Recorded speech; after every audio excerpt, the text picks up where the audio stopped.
Hello အားလုံးပဲမင်္ဂလာပါဒီတစ်ခါတော့ဂျင်းနဲ့တင်းတင်းလေးနဲ့အရန်အနံ့မှုပြီးစားလို့ကောင်းတဲ့ဝတ်သားကြော်နီးလေးကိုကြော်ပြပါမယ်ရှင်ပထမဆုံးအနေနဲ့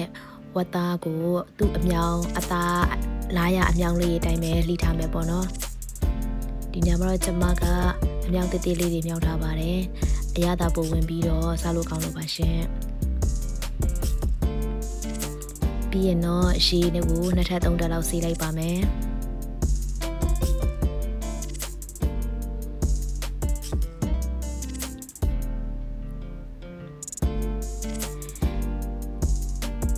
ရေးဆေးပြီးသွားပြီဆိုလို့ရှိရင်တော့အရသာစားပြီးတော့နေမယ်ပေါ့နော်ပထမဦးဆုံးစနုံးနဲ့ငယ်ထည့်မယ်စနုံးကဝတ်သားရဲ့ညှိနှံကိုပျောက်စေပါတယ်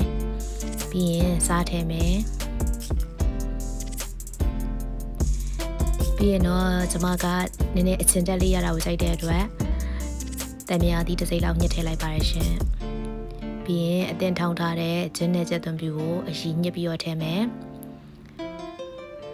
ထောင်းထားတဲ့အဖက်တွေကိုတော့ခဏဖယ်ထားပေးမယ်နော်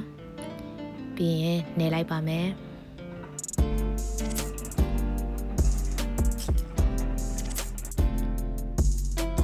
ဒီလိုလေးနေပြီးသွားလို့ရှင်တော့နိုင်ဝက်လောက်နှက်ထားပါမယ်ရှင်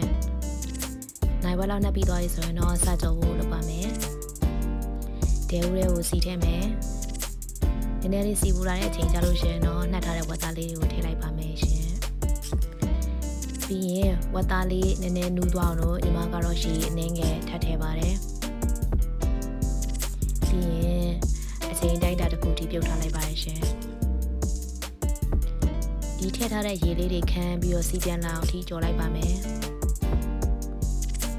ဒီလိုစီလေးတွေစပြန်လာပြီဆိုလို့ရှိရင်တော့စီနဲ့ကြော်တဲ့အဆင်ကိုရောက်သွားပြီပေါ့နော်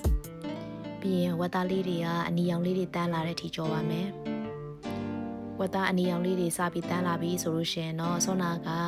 အရင်ညှစ်ပြီးတော့ဖယ်ထားတဲ့ကြက်သွန်ဖြူနဲ့ဂျင်းနဲ့ထောင်းထားတဲ့ဖက်လေးတွေကိုထည့်လိုက်ပါမယ်ရှင်ပြီးရင်နောက်ထပ်အနက်မွေးအောင်လို့ဆိုပြီးပြင်းတော်သိမ်းရက်လေးကိုထည့်လိုက်ပါတယ်အရောင်တင်မုတ်ကိုတော့နောက်ဆုံးမှထည့်တာပါရှင်ပထမဆုံးအသားနဲ့တဲ့အချိန်မှာတော့ထည့်လဲရပါတယ်ဒါပေမဲ့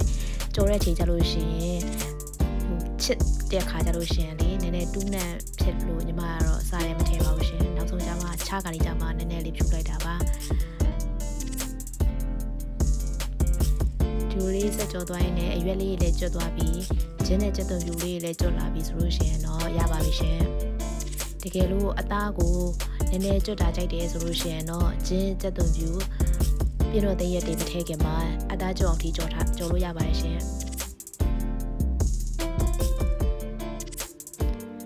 ဆိုရင်တော့အရသာရှိပြီးဝှက်ပြန်တဲ့ဝတ်သားကြော်လေးရပါပြီ